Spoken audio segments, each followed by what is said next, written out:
Okay, let's go.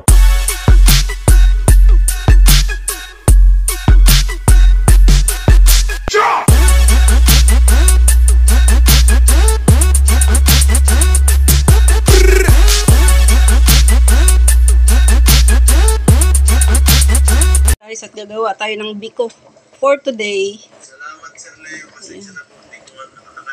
Nagawa tayo ng kanyang sugar and coconut.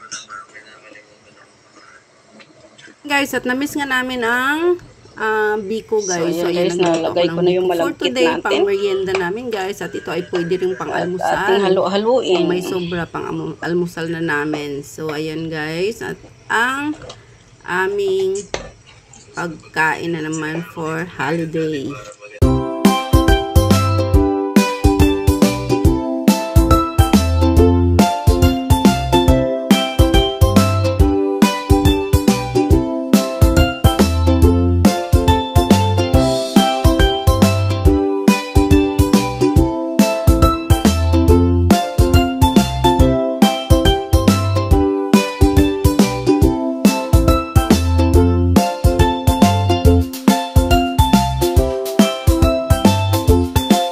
So, ayan na nga, guys. At luto na siya. Ayan, guys, ang ating biko for today. Hindi siya masyadong ma-brown, guys, kasi yung sugar natin is yung brown sugar lang. Hindi siya kalamay.